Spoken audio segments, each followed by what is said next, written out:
Hello everyone, আমার জীবনের একটা বিশেষ দিন তোমাদের সঙ্গে শেয়ার করব। আজ হলো আমার গুড়িয়ার শুভ অন্নপ্রাশন।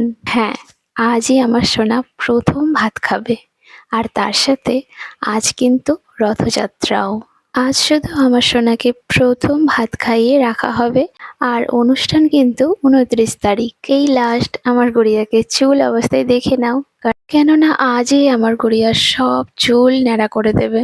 এটা ভেবেই আমার প্রথম থেকে এত কষ্ট হচ্ছিল যে কি বলবো। এটা আমার একদমই ইচ্ছে ছিল না, কেননা অনেকেরই দেখি যে অন্নপ্রাশনে মাথায় চুল নিয়ে আছে, কিন্তু বাড়ি থেকে সেটা অরাজ করলো যে না, অন্নপ্রাশনে চুল ফেলতেই হবে। তাই সবার কথা মেনে এটা করতেই হলো। তবে চুলটা কাটার পর গড়িয়াকে যেন আরো একটু বড় বড় লাগছে, কেন জানি না। আর এদিকে সব রান্না শুরু হয়ে গেছে, মা করছিল আজকে সব রান্না। ভাত খাওয়ানোর টাইমটা ভীষণ তাড়াতাড়ি ছিল, তাই আমি একটু ভীষণ টেনশনেও ছিলাম যে টাইমলি সব কিছু হবে কি না। আবার আজকেই শুরু হয়েছে অঝোরে বৃষ্টি, শুধু আজকেই নয়, এক সপ্তাহ যাবৎ বৃষ্টি চলছে।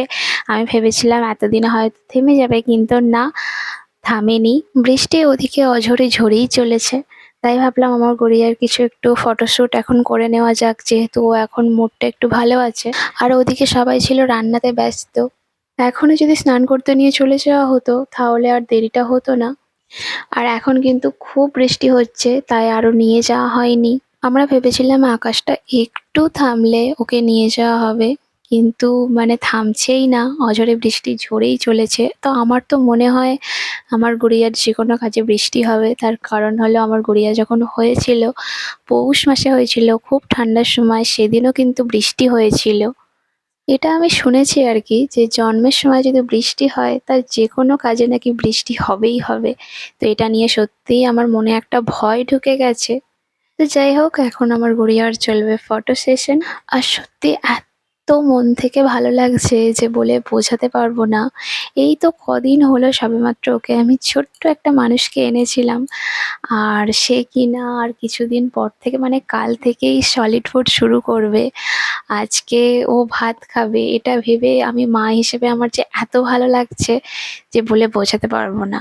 আর এটা একমাত্র একটা মাই বুঝবে যে ছোটবেলা থেকে কতটা কষ্ট করে একটা সন্তানকে বড় করে। হ্যাঁ, আমিও এই চ্যাপ্টারটার মধ্যে দিয়ে এখন যাচ্ছি। আগে ভাবতাম জিনিসটা খুবই সহজ, কিন্তু এখন বুঝতে পারছি জিনিসটা কতটা কঠিন, নিজের উপরে কতটা প্রেশার থাকে। তো সে সব কিছুটাই বুঝতে পারছি। আগের ব্যাপারটা আলাদা ছিল। আমি অনেকের মুখেই শুনেছি এটা, যে আমরা সমস্ত কাজ করে বাচ্চাকে মানুষ করেছি। হ্যাঁ, হয়তো হতেই পারে সেটা। নয় তোমাদের বাচ্চা খুব ভালো ছিল, আর না হয় তোমরা সাক্ষাৎ দেবী ছিলে। যে কোনোর মধ্যে একটা কিছু হবে। বাট আমার গুড়িয়া এত দুরন্ত, এত দুরন্ত বলে বোঝাতে পারবো না। এখন থেকে, এখনো তো অনেক বড় হওয়ারও বাকি আছে। এই 6 মাসেই ও এত দুরন্ত যে কি বলবো আর। সবকিছু তো ভিডিওর মধ্যে ক্যাপচার করা সম্ভব হয়ে ওঠে না। আর আজ ভেবেছি ওর একটা পায়ের ছাপ নেব, তাই এখানে আলতা সাজিয়ে রেখেছি। আর এখানে আমি ঘরের ভিতরে, ওখানে ওর গায়ে হচ্ছে হলুদ। মা শুধু জন্ম দেবে কষ্ট করে, আর কষ্ট করে মানুষ করবে, এছাড়া আর কিছুই সে করতে পারবে না। না কিছু তার শুভ কাজ দেখতে পারবে, তার কিছুই সে থাকতে পারবে না তার পাশে। হ্যাঁ, এরকমই আমাদের সমাজে উদ্ভট সব নিয়ম। বৃষ্টি থামছে না দেখে সবাই ছাতা মাথায় করেই গুড়িয়াকে নিয়ে যাচ্ছে স্নান করাতে গঙ্গাতে। আজ যদি বৃষ্টি না হতো, এত ভালো ব্যাপারটা হতো। এই বৃষ্টির মধ্যে সবাই একেবারে নাজেহাল অবস্থা হয়ে গেছে। আর এখানে মা সব রান্না বান্না করছে বলে মা আর যায়নি। আর আমি সবকিছু গোছাবো বলে আমি যাইনি। আর এমনিতেও বললো যে আমাকে নাকি যেতে নেই, আমাকে কিছু দেখতে নেই।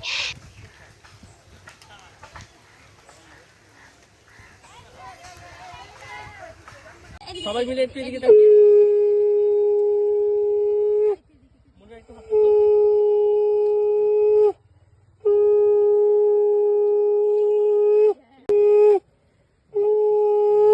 এই দেখ এনে এনে এই দেখ কই রে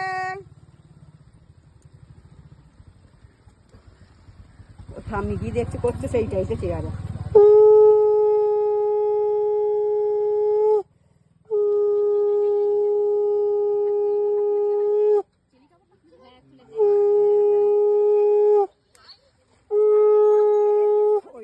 আর গামছাটা জড়িয়ে দেবে।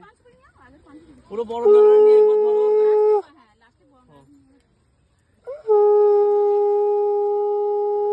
এনে এই দিকে দেখ, এই দেখ, এই দেখ, এই দেখ।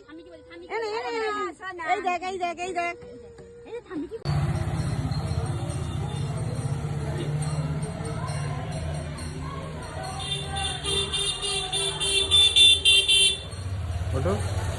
আর আমি এদিকে ওর মহাপ্রসাদটা রেডি করে রাখছি। ওকে আসলেই ভেবেছি মহাপ্রসাদটা আগে গালে দিয়ে দেব, তার কারণ এখন অলরেডি হয়ে গেছে 11টা 20, আর ওকে 11টা 40 নাগাদ ভাত খাওয়াতে হবে।